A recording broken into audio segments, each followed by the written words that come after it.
As you rightly said, majority of the senior guys where the batting really relies on, unfortunately couldn't come to the party. চুরি করে match জিতেছে বাংলাদেশ।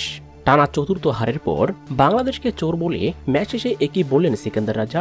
বিস্তারিত জানতে দর্শক ভিডিওটিতে একটি লাইক দিয়ে চ্যানেলটিকে সাবস্ক্রাইব করুন। 5 ম্যাচ টি-20 সিরিজের চতুর্থ ম্যাচে টসে হেরে প্রথমে ব্যাটিংয়ে নেমে ওপেনিং জুটিতে দুর্দান্ত খেললেও শেষ পর্যন্ত একে একে উইকেট হারিয়ে 143 রানে গুটিয়ে যায় বাংলাদেশ। এদিন শুধু জুনিয়র তামিম এবং সৌম্য বাদে কেউই ভালো খেলতে পারেনি। ফলে 144 রানের জবাবে খেলতে নেমে প্রথম ওভারে উইকেট হারিয়ে ফেলে জিম্বাবুয়ে। এরপর সিকান্দার রাজা দলের হাল ধরলেও একটা সময় মনে হচ্ছিল হয়তো অনায়াসে জিতে যাবে জিম্বাবুয়ে।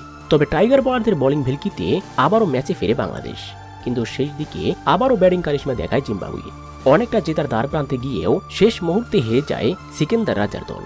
আর ম্যাচ হেরে উপস্থাপকের করা প্রশ্নে বাংলাদেশ এবং আম্পায়ারদের নিয়ে এমন একটি মন্তব্য করলেন সিকান্দার রাজা, যা শুনে অবাক সবাই। রাজা বলেন, এই ম্যাচটা আমরা অনায়াসেই জিততাম যদি বাংলাদেশ আমাদের বিপক্ষে চুরি না করত এবং আম্পায়ার তাদের সহযোগিতা না করত। এই ম্যাচটা আমরাই জিততাম। আমাদের দুইটা LBW আউট এমনি দিয়ে দিয়েছে আম্পায়ার, মূলত সেখানেই আমরা হেরে গেছি।